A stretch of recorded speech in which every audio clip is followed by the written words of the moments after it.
Hello, welcome to the Stories That Sparkle podcast. I'm Hella Rader. I'm in my New York studio situation here. So, yeah, fun times, creative on the go. Just wanted to let you know that this is available as a video podcast episode on my Substack, hellarader.substack.com. You can, of course, listen audio only wherever you get your podcasts. I am still working out the technical whatchahickers around getting the video to populate in Spotify, Apple Podcasts, all of that. So in the meantime, you can certainly watch on my Substack, hellarader.substack.com. So having gotten that out of the way, I just want to introduce briefly my guest for today, Dr. Lillian Medhus. She is a women's health practitioner and she is a certified menopause practitioner. So, yeah. She is incredible. She's located in the Dallas area. I was introduced or found her, came across her via Mandy Dixon via Instagram at ADHD Menopause Therapist, by the way. That's Mandy Dixon. Anyway, as a result, I almost connected with Lillian when I was out in Dallas last September during the Disco Ball tour, but unfortunately it didn't work out because she was opening up, in the middle of opening up her now fully operational women's health clinic. What? Yeah. So I'm really excited to be able to sit down and chat with her via Zoom and have a whole conversation about both her personal journey with her own health issues and what brought her into becoming a nurse practitioner and a certified menopause practitioner and just specializing in endometriosis and pelvic pain and complex gynecologic issues. So, yeah. This woman is on top of it, and it's born out of her personal journey. And yeah, so we cover a lot of ground in here. We have some great info, great tips, great pointers, ways to find good help and care, and yeah, just things to look out for and ways to gauge where you might be at in this journey and what you might need to communicate to your doctor if you're not being asked the questions you feel are important. So lots in here, but the biggest takeaway for me is that yes, pain is not required. And as someone who lived with a lot of shame around my pelvic pain, painful periods, painful sex, like I didn't talk about it, not with my friends, not with my doctors, I really felt great solace talking to Lillian, both in our shared journey with some of that and also in how that informs her approach to giving care now to other women. So yeah, it's a really wonderful conversation, and yeah, pain is just not required. It's just not. We do not need to suffer. So there is help available for our bodies and our health. So anyway, there's a lot in here for y'all, and I hope it's helpful. And if you're enjoying the Stories That Sparkle podcast, if you want to get the word out and help support what I'm doing here and building this platform to get bigger and wider and taller and stronger and more, please pass it on to 2 friends. Let them know about it, and please become a subscriber to my Substack, hellarader.substack.com. Yeah, that's right. And now, without further ado, I invite you to get comfortable, sit back, and listen in or watch along. Hi, Lillian. Nice to see you. Nice to see you too. Well, thank you for joining me. Sure. I was really sad that we couldn't connect in person when I was out yonder in Texas for a few days. Yeah. But you were in the middle of starting up the clinic or opening what is the current incarnation of the clinic, right? Yes. Yeah. I was subleasing a small space before and was I think like that week was moving into my new clinic. Right. Yeah, there were lots of moving parts. I remember that. So, Yeah. well, we met virtually through Mandy Dixon. Yeah. So, she's just lovely. So, So I was I've been doing a bit of a series on women's health, specifically midlife women's health, which obviously perimenopause, menopause, also the ADHD component. But I Hmm. really wanted to chat with you because I know that you've been on a journey with how you practice medicine and how you give care. I went to nursing school knowing I wanted to be a women's health NP, so that was kind of always the goal. And I ended up getting a dual degree as a women's health NP and a midwife. And spent the first couple of years of practice, about 4 years, practicing as both. So I was attending births and doing, pregnancy care and postpartum. And through that, it was really beautiful experiences, and also found it wasn't the right fit for me. It was really hard on my body. I was doing, 24-hour call shifts and then having to stay up to attend to other things during the day. And my health just kind of started to take the toll. And at the same time, I knew I really liked gynecology. So I like to find the problem, figure out the solution, and fix the problem. I like pathology. I like these things that are complicated that a lot of other people don't really want to deal with in a 15-minute type visit. Um, so I left midwifery and I started practicing at a VA actually in complex gyn. Oh, And wow. yeah. So I did that for about 4 years in Dallas, and worked with a lot of wonderful female veterans. Saw a lot of chronic pelvic pain and endometriosis. Did some menopause management, sexual dysfunction, abnormal uterine bleeding, just a lot of those types of things. And it was actually during that time that I started to recognize that, man, all these endo patients that I'm seeing look a lot like me. Oh, Um, yeah. Hmm. so a lot of times people ask me, did you get into endo and pelvic pain because of your own journey? And actually, no, it was caring for those people that made me recognize that I needed to stop kind of gaslighting my own self and get treatment as well. Wow, Um, that's really Yeah, it's interesting because I mean, I had endo and had no idea. mhm, I don't mhm, know if it's because I didn't talk about the true nature of the pain I was in. Was mhm, probably part of it, or if my doctors just didn't think, at the mhm. time, didn't think to connect those dots. But yeah, I just suffered. I thought that was Yeah, just how it. I was like, well, I guess it's just this is how it is. It's just yeah, painful all the time. Yeah. yeah. And that's most people's experience, unfortunately, until it kind of reaches a like fever pitch where you just can't ignore it anymore. Yeah. Yeah. So in that working in the VA, was it a hospital or a clinic or? Yeah, Yeah. it was a clinic within the hospital. Right, right. So after that, so you get onto your own endo journey or discover like, this sounds familiar. I may want to Mhm. look into this for myself. And so Yeah. is that what then took you into a new direction? Yeah. So during that time, I had a lot of health issues, include endo, but also thyroid cancer and a few autoimmune diagnoses. And so I decided, I really need some time to work on my own health, figure this out. I wasn't really finding like the holistic functional approaches that I was looking for. And so I kind of put it together myself. I found my dietitian, I found a pelvic floor therapist, I was getting, mental health support.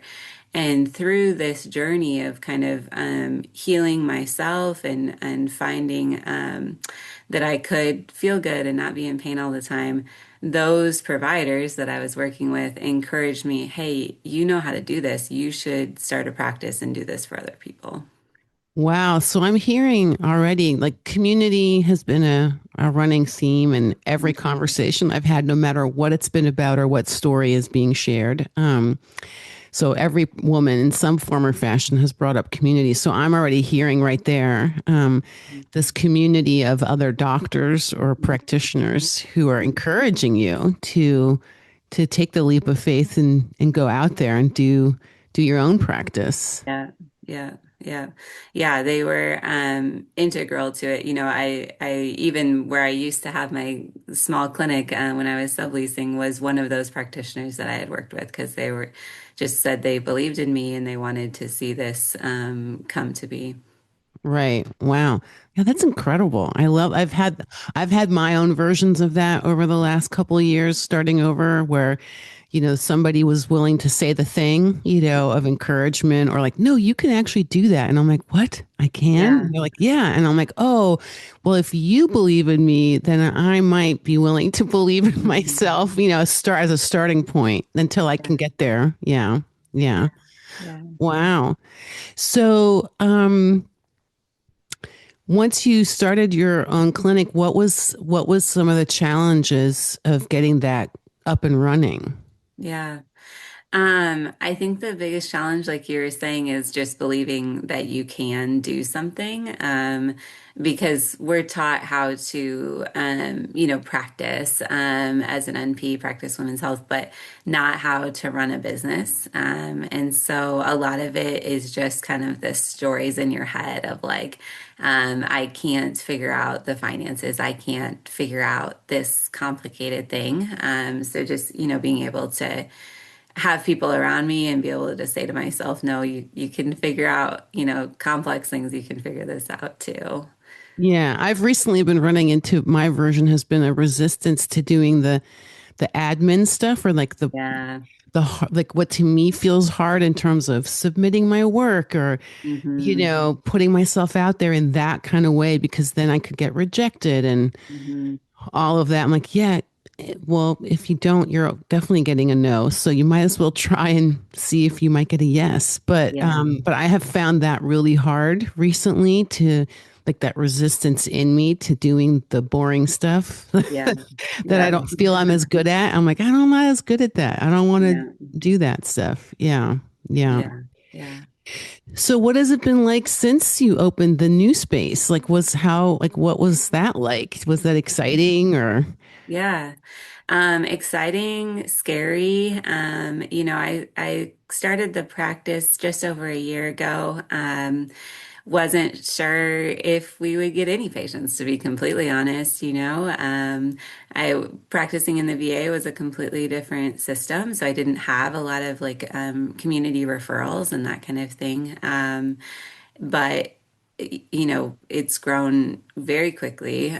We've gotten to serve, a couple hundred women in the past year and just continues to grow. And so I think having that space, even though I do a lot of telehealth, just kind of tells people like, hey, we're here. We want to be rooted in this community. We want to serve the people in this community. And that extends, throughout Texas with telehealth, thankfully. But I do think that the physical space kind of is something that women can say, okay, like I'm tied to that.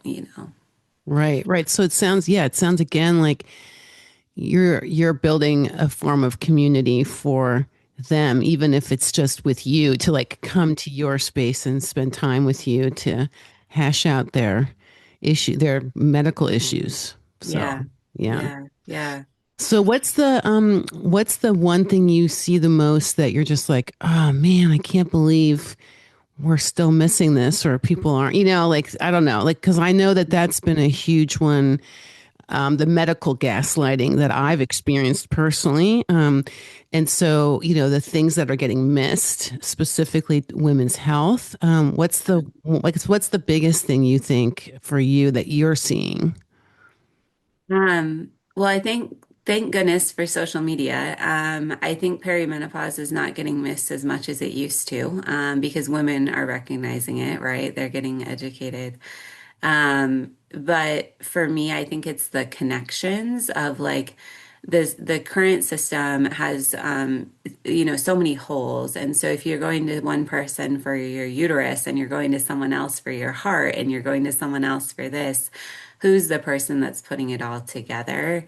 And that's what I see with a lot of my chronic pain patients, endometriosis and, POTS and MCAS and neurodivergence. Like, no one is saying, wait a second, this is all connected. It's not a whole bunch of disparate things that are going on. Right. So, what's your process when someone comes to you as a new patient? Like, what's your intake process like? Or, in general, like, how do you work that's, not new, but different and more holistic? Like, how does that approach look for you? Yeah. Well, they fill out a lot of paperwork. Sometimes they tell me too much. That helps me to get to know people before I even see them. So I kind of can start to put a picture together of, okay, man, they've been to 5 different places and haven't really gotten this addressed. This is what's happened so far. So they do a lot of intake paperwork. I spend time going through that before the visit. Then we spend about an hour and a half in the first visit talking. Sometimes there's a physical exam if it's necessary, but mostly we're just talking and we're trying to put together, okay, so you've had, I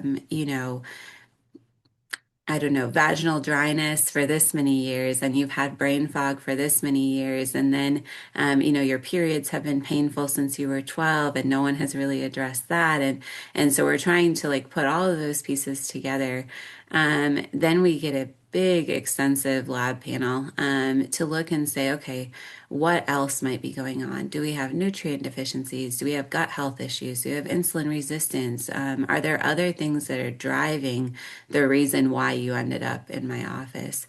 And then we come back like 2 weeks later and go through all of that together and start to build out a plan that addresses all of it rather than me saying, oh, you know what, I'll give you your HRT, but I'm not going to address X, Y, and Z other things.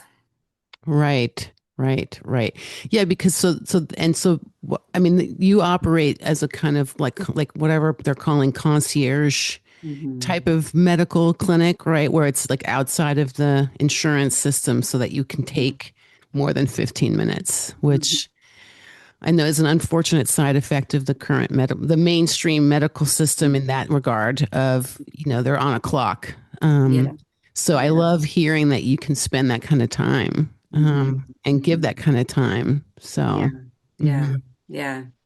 Yeah, I tell people, it's unfortunate and it's not for lack of wanting everyone to have access, right? And unfortunately, insurance limits not only the time, but they also limit the diagnoses that they cover. They limit the labs that you can have done, the medications that can be ordered. And when you have to go back 6, 7, 8 times to try and get something addressed, you're paying your copays every time. It sometimes is more efficient to just have one really long visit. Right, right. No, I think that's beautiful. Um, so I guess my next question specifically to the endo, because so just basing it off of my personal experience, I was what in my 20s, 30s, well, pretty much forever had just all this intense pain, especially during intercourse, it was just painful. Turns out I also had ginormous fibroids that Mm-hmm.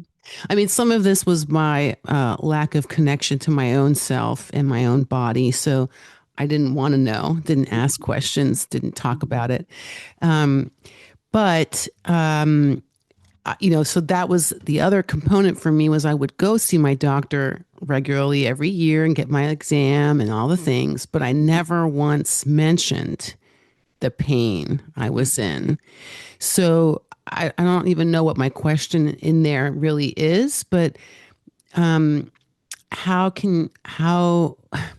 like how is there a step before all of that even for you with working with people and helping them even be able to say when they're filling out the forms the truth of like really what's all that's going on with them because there's a lot of shame Yeah, for some people. Yeah. yeah, yeah. Yeah, I think in my current practice, people that end up with me have usually tried 4 or 5 other things first, right? And so when they get to me, most of them are like, I will do whatever it takes. I will do anything, to fix the symptoms that I'm having. But it does require a lot of self-advocacy before you get to that point of being able to say, hey, I shouldn't be in pain every day, or I shouldn't, have debilitating hot flashes that keep me out of work or unable to sleep. And so I think to that extent, social media can be a good thing. That's why I'm active on social media, and I appreciate that other people are too, because I do think that hearing the message over and over, you don't have to suffer, this isn't normal, hopefully is bringing more women into our offices and, bringing things up that maybe they wouldn't have a few years ago. Yeah, because I definitely would say, like, after a lifetime of like, well, I just suffer. That's just what I do. And I know how to do that. It was really hard to admit, like, yeah, but this is too much. Mhm. I'm really Mhm. grateful I had women in my life, like in my community, that were like, don't suffer, go get help immediately, when they heard about the hot flashes, especially. So, Mhm. yeah, it's interesting because I had ended up getting a hysterectomy way before I hit menopause, or that might have accelerated things probably. And that's when I actually discovered that I had endometriosis. Was during that surgery. They were like, "Whoa, there's a lot going on in this lady's body." And I was like, "Oh, I had no idea." So it was ever since I've been on a bit of a mission about that. Mhm. Mhm. Just, yeah, don't suffer and talk about it, which is uncomfortable Yeah. sometimes. Yeah. Still. Hmm. Yeah. Yeah. And then if you're met with like the message that that is normal, then I think you're even less likely to bring it up again. Yeah. Yeah. Um, so what would be what's to the lady listening out there who's like, oh, I feel completely alone in this. There's no one who's going to listen to me, like you just said. What is like a good place that you would suggest they start? Yeah. Collecting your own data so you have something to show, right? So if you are trying to navigate the conventional medical system where you maybe get 5 to 10 minutes, they're moving quick, right? So unfortunately, sometimes we have to speak their language, which means quick data spelled out for them. So there's like there's a menopause questionnaire that you can track your symptoms for a week or two and bring that in and show them, hey, this is how significant they are. This is impacting my life. There's an endometriosis symptom screener that I use with my patients. Patients can fill it out themselves if they think they might have endo and bring that in.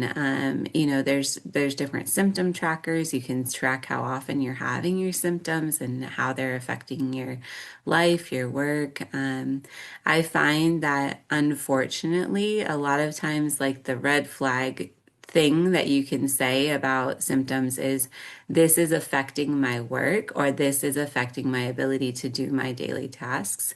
Oftentimes, that will make people stop and look deeper. Hmm.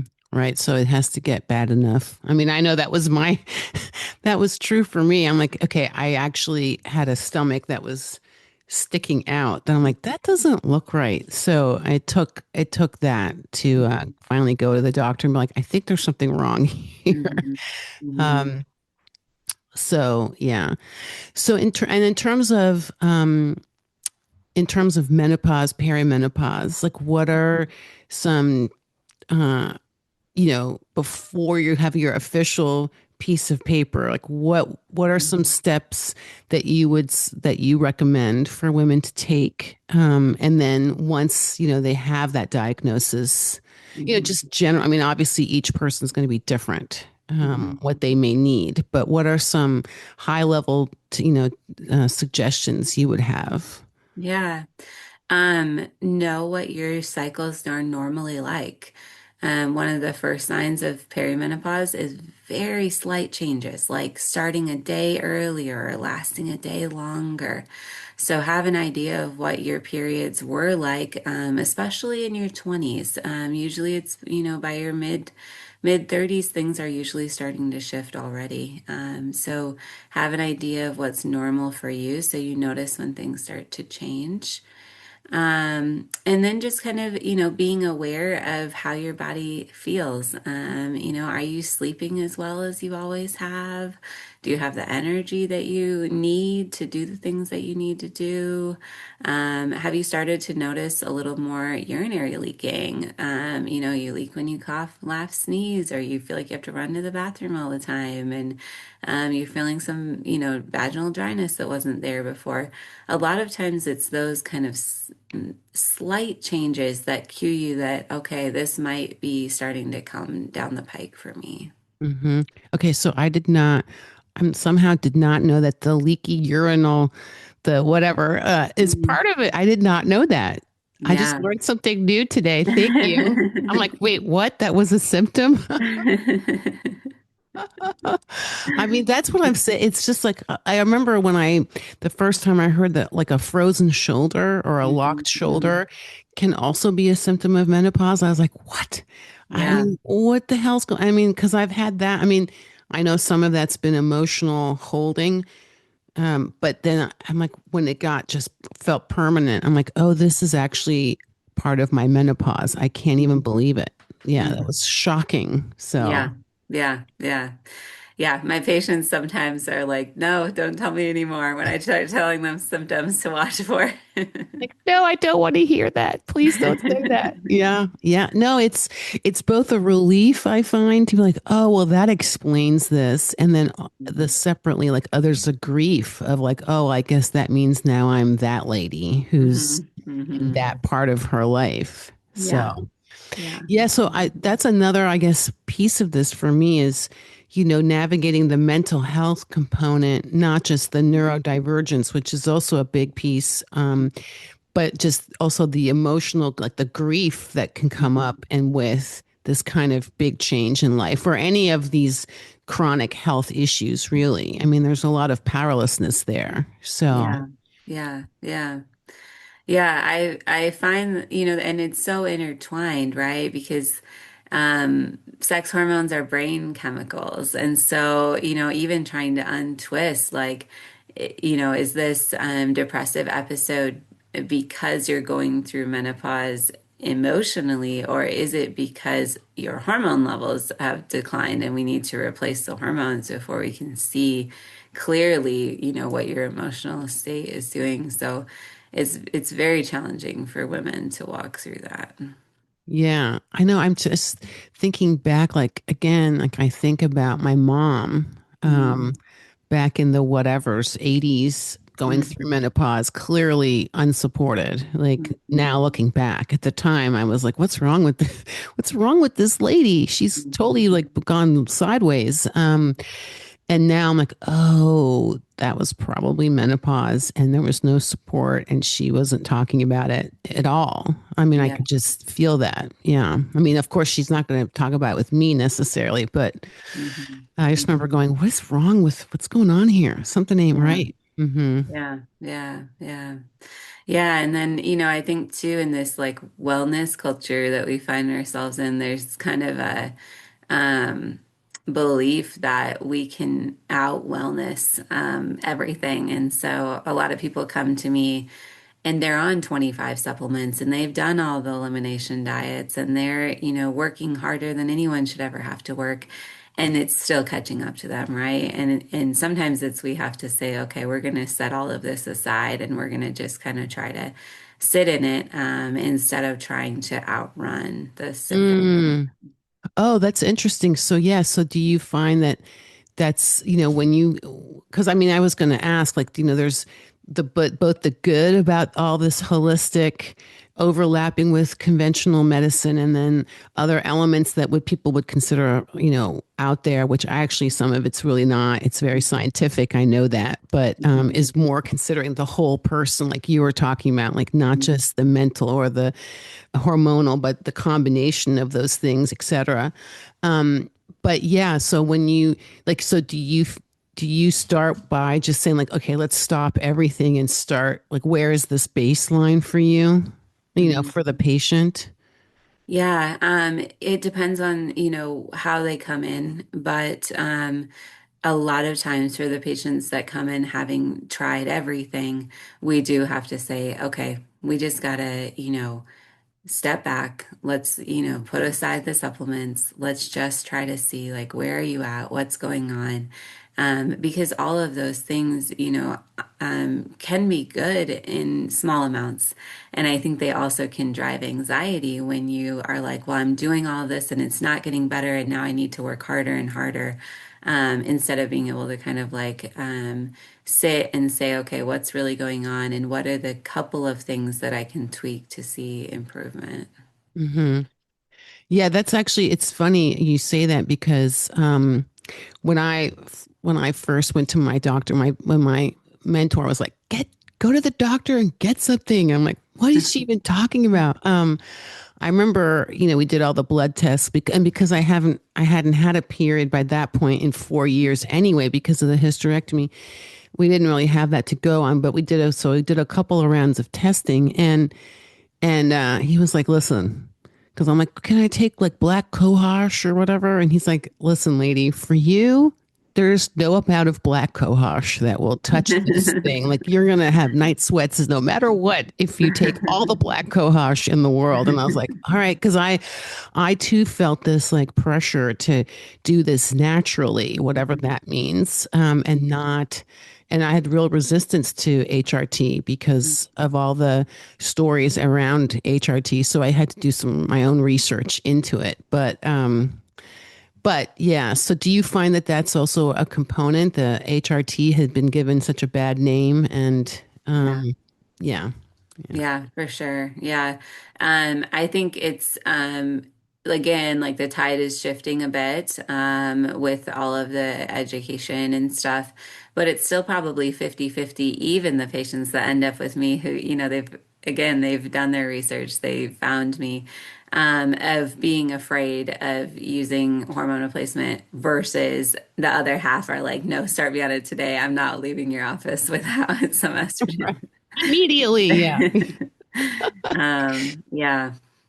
And I So can say someone, too, oh, go ahead. Yeah. I was just going to say, and some of that even I can speak for myself. Like, in addition to endo, I had really bad PMDD, like premenstrual dysphoric disorder for 15 or 20 years, and was so resistant to going on any form of hormones, even though I was doling them out every day. And Wow, that's so then, fascinating. yeah. Yeah. Well, I Um, think, it's like I said, like resistance seems to be the up in the at the moment in me, like about something completely unrelated. So I find that interesting that it was a real resistance. Like, what do you think that was about? Like, I'm just curious. Yeah, I think it was a combination of like one, my pain's not as bad as theirs. They need it, I don't need it. I can deal with it. And a fear of like there's consequences whenever we mess with people's hormones. Some are good and some are not good. And so I was worried that it would affect my mental health more. And never been better since the day I Right. decided finally. Yeah, I was speaking with someone else in the UK. She specializes in or focuses, I would say, on the ADHD, menopause, perimenopause connection medically, Mhm. and hormones, and so she's a big proponent of the progesterone connection point there Mhm. in terms of the mood. Mhm. Like stabilizing elements of that, which I also had not known, like did not Mhm. fully understand the importance of Mhm. progesterone. Her point Mhm. was, it's not just it's more important in some ways, depending on each person, of Mhm. course, than Mhm. the estrogen itself. Like Yeah. that's a whole other ball game. But the progesterone is actually really important. Yeah. So I was like, oh, what? I Yeah. didn't know that. Yeah. Um, Yeah. Yeah, and that's what starts declining usually a lot sooner. So a lot of my patients that come in at 35 to 40, they're like, is this just being a mom? Is this just how it is to have little kids and to have the mental load and the stress? And yeah, it is. And a lot of times that's when your progesterone starts to decline. So let's see if we can get you sleeping better. Let's see if we can get your anxiety turned down a notch. And then does the other stuff become more manageable? oh, right. Yeah, it's interesting because now I look back at my 30s and I'm like, oh, if I had, who knows how much of that was just Right. this, my Hmm. progesterone levels. And I had Yeah. no idea, no one even thought to, again, I don't know that when I went to doctors, I was very forthright and comprehensive in talking about what was really going on any level. So there was that. Like, so it was a combination. Like, I had to get over my own shame and secret keeping Hmm. about anything to do with the body, Hmm. and then find doctors or medical practitioners who could help me once I was Hmm. willing to talk about it. Yeah. Who knew what to do, because Yeah. so Yeah. many of them don't. Yeah. Yeah. And I want to say to you too, like, yes, and that's our job. Like, we should have been Mm. asking you. We should have been saying, many women in their 30s feel like this. Are you experiencing that? And that's on us too. All right, I received that. I'll take it. I'll take it. So, what would be some ways to treat endo? Because I'm like, I don't know because I wasn't properly diagnosed at the time. So, I'd never had to look at options, but I'm just curious, like, what are some ways that it can be treated aside from just pain management? Yeah, yeah. So I always tell my patients we look at this in these tiers, right? And so for people that don't know, endometriosis is a chronic inflammatory condition. It affects your whole body, your whole life. It does not end at menopause. And it has cells similar to the lining of the uterus that are outside the uterus. It can be anywhere in the pelvis, the diaphragm, even further. So we're looking at this in tiers, right? So one tier is the endo itself. So at the right time, getting in the patient with an expert excision specialist who's going to get all the disease out. That is one tier. I work with a lot of patients pre and post op and work with some surgeons in Dallas. But then we have all these other tiers because unfortunately surgery is not a cure. So then we're looking at, okay, how do we manage the hormonal effects of endometriosis using different, progesterone, progestins, other options that we have on the table? How do we decrease inflammation that to turn down the endo pain? So then we're looking at things like microdosing GLP-1s for some people. We're looking at low dose naltrexone. We're also looking at sleep and stress and anti-inflammatory diet. We have a supplement regimen that we use a lot. And then we're looking at, okay, in the labs, are there nutrient deficiencies? Is there insulin resistance? Is there signs that there's other autoimmune conditions? Do we need to get you into physical therapy because there's hypermobility and, tense pelvic floor muscle components? What about, the mental health component? There's something called, um, catastrophizing. I don't love the term, but basically, it can be when you're in chronic pain, you start to think it's always going to be like this, it's never going to get better. And that actually physically increases the pain. So we have to get some people on board that can help us to change our thinking patterns around chronic pain too. So it's addressing all these different components and then looking at all the other diagnoses that can be attached to endo too. Hmm. Wow, thank you. I don't know that I've ever asked anyone that question and gotten such a great like breakdown of all the different ways that endo shows up and what it affects and how it needs to be. It's a more complicated treatment than just like one thing. Yeah, yeah. Yeah. Oh, I could talk about that all day, so I have to cut myself off.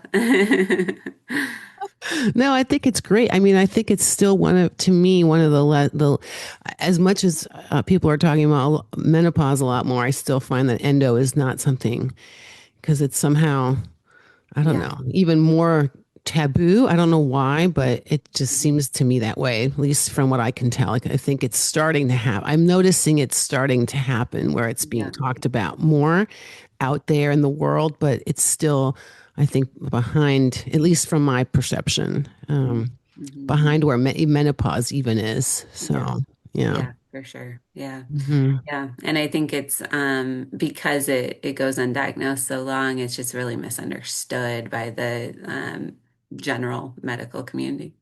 Right, right.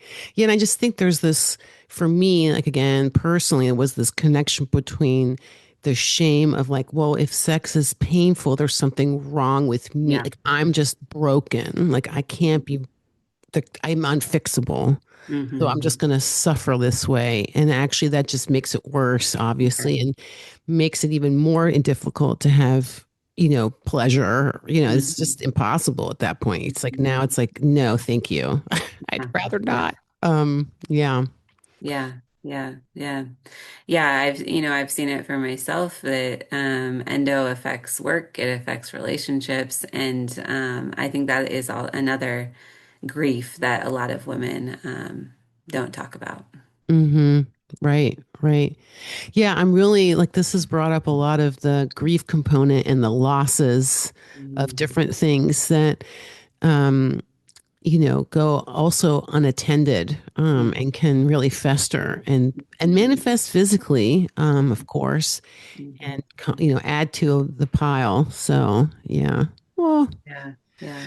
Yeah, and then it's I think we'll probably hit a place if we haven't hit it already where okay, now we have the education, and how do we start to then weed out what is real versus what is, kind of people jumping on the menopause moment and, the menopause supplements and all those other types of things. yeah, no, I've definitely seen a lot of that. I'm like, oh no, now we're gonna market this whole Yeah. thing out of people out of their money and use fear in the wrong all the wrong ways.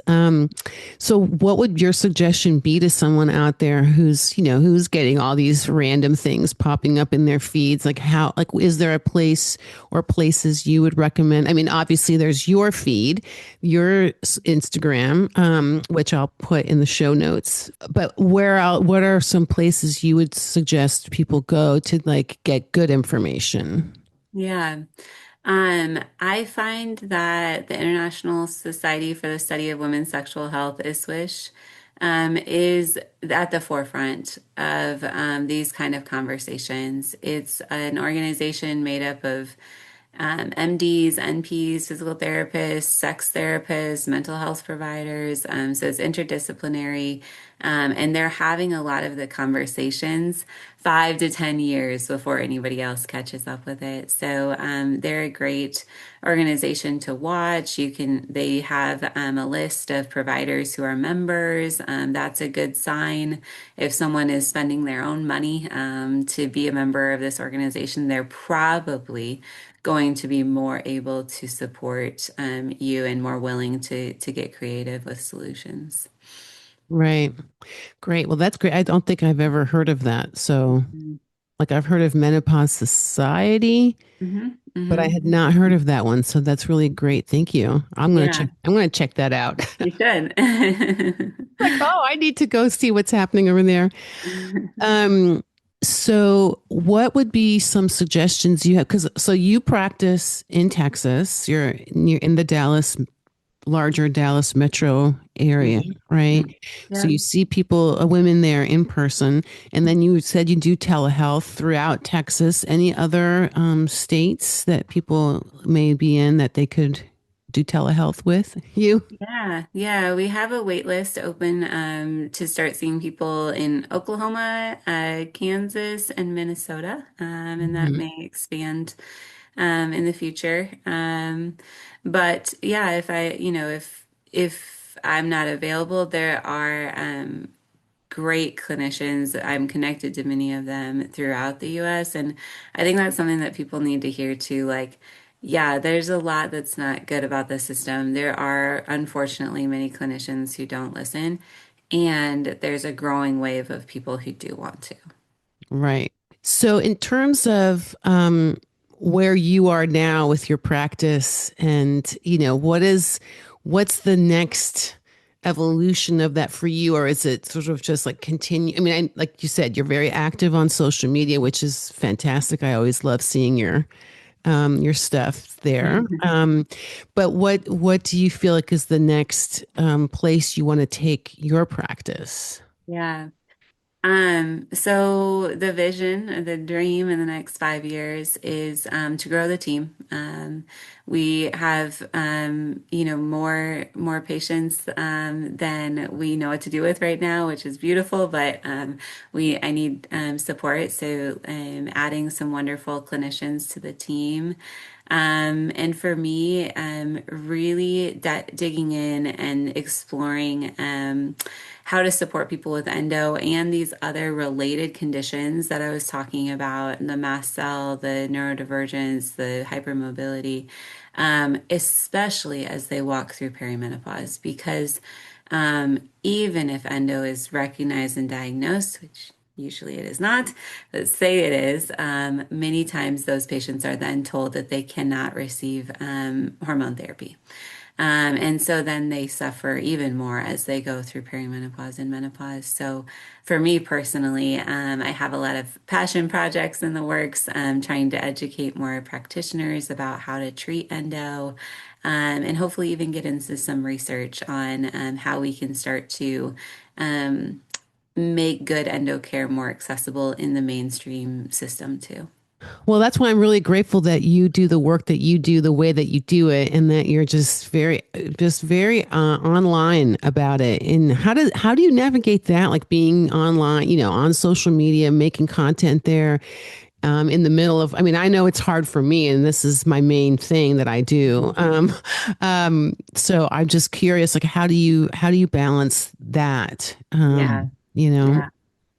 Well, thankfully, I have a really, really good help, support, someone that helps me with my social media, that has kind of a bigger view, on things than what I have in like the day to day. And like as far as personally, I think it's challenging to be a practitioner, also have personal stories, and walk the line of not centering myself and also saying, I really do get it. Like, I really have been there, and my story is not the same as yours. And so I think for me, that's the biggest tension of like not centering myself, but also sharing enough of myself so people can trust me, you know? Right, right. Yeah, that is a delicate balance. I mean, as someone complete aside who's, at some point looking to be a practitioner, not medical, like a somatic mental Mm-hmm. health practitioner, I'm aware of that Mm-hmm. centering thing and like that fine line. Hopefully I share enough so people know it's legit without without getting too into the weeds. Right, right. Awesome. Well, I guess is there, before we get out of here, I was just curious, what would be, if you had to give someone one thing to do or like suggest, like do this one thing, that in one of the things you had already mentioned is, do your own little log, do a log, fill these questionnaires out. But in terms of the like, just even the shame or the grief, before you can even think to go look for help, what would be one suggestion that you have for someone? Yeah.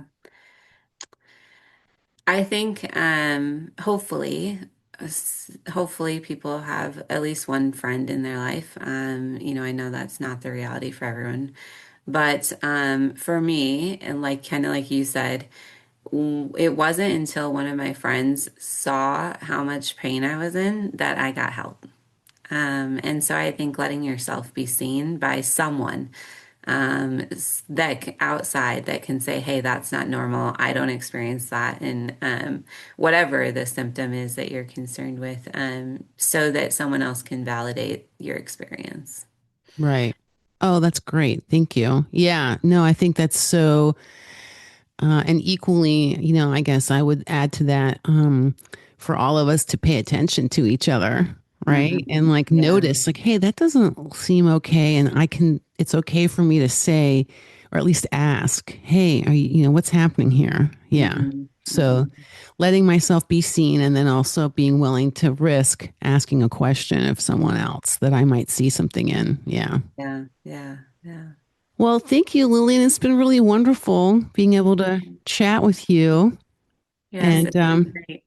So, hopefully next time I'm out west and in Dallas again, which I'm sure I'll be at some point, I can come visit and see the clinic yeah, in come see the person. space. Yeah, come and have some coffee and check it out. Yeah, I would love that. That would be fantastic. All right. Well, thank you again. Thank you. Okay. Bye.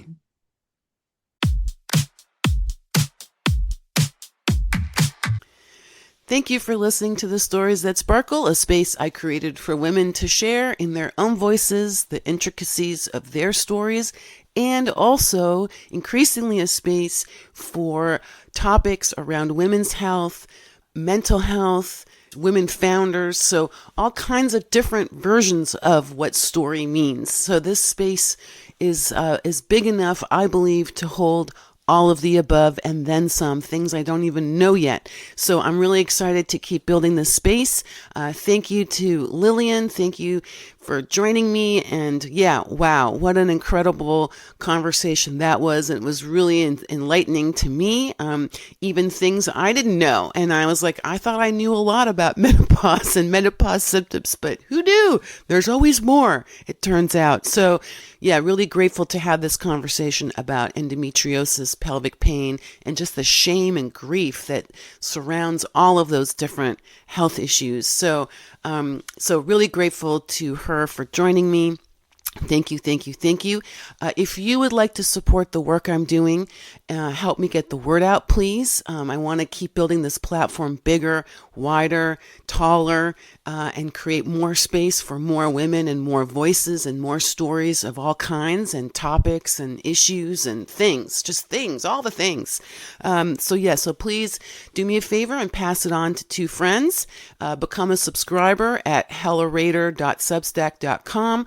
Follow me on Instagram at Hella Rader, or just go check out my website, hellarader.com, and find out all the things about me that you want to know over there, and see how you can get involved. Collab with me. I would love a collab. I'm all about the collab, y'all, and I travel, as you know, so I will go wherever you are, and I will collab with you. So please reach out via my website. Most importantly, if you have a story you want to share or a topic you'd like me to cover in an episode of the podcast, or you want to send me a written story, 1,500 words or less, go to my website, hellarader.com. There's a tab at the top called submissions. So submit via one of those 2 forms.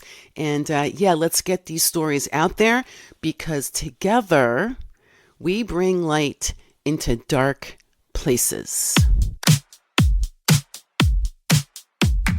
I'm Hella Rader. With a good sense of humor, an open heart, and an open mind, I love to explore the very human complexities in others and in myself. That's why I created a space for women you have never heard of and could easily pass on the street to share in their own voices the intricacies of starting over in life, building community, inhabiting their bodies, and more. Welcome to our Disco Ball, the stories that sparkle.